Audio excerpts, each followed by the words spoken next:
ಎಲ್ಲ ಅವರು ಯಾರು ಗಲಾಟೆ ಮಾಡಿದ್ದವ್ರಿಗೆಲ್ಲ ಅರೆಸ್ಟ್ ಮಾಡಿದ್ದಾರೆ, ಏನು ತೊಂದರೆ ಇಲ್ಲ. ಆಮೇಲೆ ಸರ್ ಗಣೇಶನ ಇಮರ್ಸ್ ಮಾಡಿದ್ದಾರೆ. ಆಮೇಲೆ ಸಣ್ಣ ಪುಟ್ಟ ಘಟನೆಗಳು ಆಗಿದ್ದಾವೆ. ಒಂದು ಕಡೆ ಅಲ್ಲಿ ಎಲ್ಲೋ ಒಂದು ಕಡೆ ಫ್ಲ್ಯಾಗ್ ತೊಗೊಂಡು ಬಂದ ಅಂತೇಳಿ ಅವನು ಸ್ಟ್ಯಾಬಿಂಗ್ ಮಾಡೋಕ್ಕೆ ಟ್ರೈ ಮಾಡಿದ್ದಾರೆ. ಮತ್ತು ಇನ್ನೊಂದು ಕಡೆ ಚಿಕ್ಕ ಮಕ್ಕಳು 3 ವರ್ಷ 4 ವರ್ಷದ ಮಕ್ಕಳು ಮೇಲೆ ನಿಂತ್ಕೊಂಡು ಹೋಗದೇ ಇದ್ದಾರೆ ಗಣಪತಿ ಹೋಗುವಾಗ. ಈ ಥರದ್ದೆಲ್ಲ ಆಗಿದೆ. ಎಲ್ಲ ಎವ್ರಿಥಿಂಗ್ ಈಸ್ ಅಂಡರ್ ಕಂಟ್ರೋಲ್. ಮದ್ದೂರಲ್ಲಿ ಕಲ್ಲು ತೂರಾಟ ಖಂಡಿಸಿ ಪ್ರತಿಭಟನೆಯನ್ನು ಮಾಡಿದ್ದಾರೆ. ನಾವು ಎಲ್ಲ ರೀತಿಯ ಕ್ರಮ ತಗೊಳ್ಳಿ, ಜನನೂ ಕೋಆಪ್ರೇಟ್ ಮಾಡಬೇಕಲ್ಲ.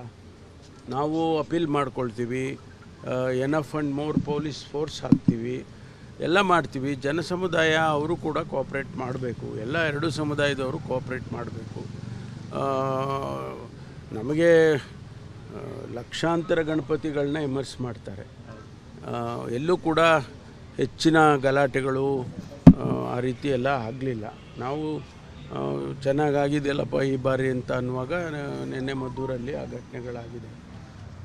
ಒಟ್ಟಾರೆ ಕಾನೂನು ಪ್ರಕಾರ ಏನು ಕ್ರಮ ತಗೋಬೇಕೋ ಅವ್ರ ಮೇಲೆ ಖಂಡಿತವಾಗಿ ತಗೊಳ್ತೀವಿ ಅಂತ ಹೇಳ್ತಾ ಇರ್ತಾರೆ. ಅವರು ಹೇಳ್ತಾ ಇರ್ತಾರೆ.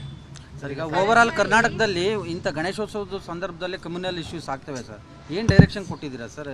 ಎಲ್ಲ ನೋಡಿ, ನಾವೆಲ್ಲ ರೀತಿಯ ಕ್ರಮವನ್ನು ಕೂಡ ಮೊದಲೇ ತೊಗೊಂಡಿದ್ದೀವಿ. ನಾವೆಲ್ಲ ಮೀಟಿಂಗ್ಗಳು ಮಾಡಿ ಯಾವ್ಯಾವ ಜಿಲ್ಲೆನಲ್ಲಿ ಸೆನ್ಸಿಟಿವ್ ಆಗಿ ಇದೆ ಅಂತಕ್ಕಂಥದ್ದನ್ನು ತಿಳ್ಕೊಂಡು ಅಲ್ಲಿಗೆ ಫೋರ್ಸ್ಗಳು ಡಿಪ್ಲಾಯ್ ಮಾಡಿ, ಇಡೀ ಒಂದು ಜಿಲ್ಲೆಯಲ್ಲಿ ಏನು ಫೋರ್ಸ್ ಇದೆ, KSRP ಇರ್ಬೋದು, ರೆಗ್ಯುಲರ್ ಪೊಲೀಸ್ ಇರ್ಬೋದು, ನಾವು ಬೇರೆ ಜಿಲ್ಲೆಗೆ ಡಿಪ್ಲಾಯ್ ಮಾಡಿಲ್ಲ.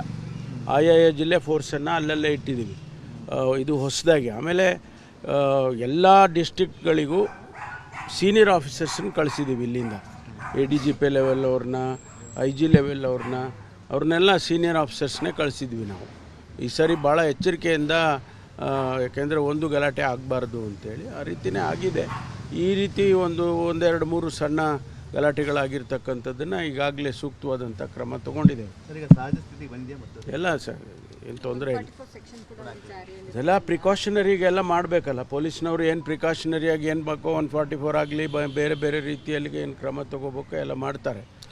ಅದನ್ನು ಎಸ್ಕಲೇಟ್ ಆಗೋದಕ್ಕೆ ಬಿಡೋದಿಲ್ಲ. ಪ್ರತಿಭಟನೆಗೆ ಮುಂದಾಗಿದ್ದಾರೆ ಸರ್. ಆಯಿತು ಬಿಡ್ರಿ, ಅದು ಬೇರೆ ಇನ್ನೇನೋ ಕೇಳ್ರಿ.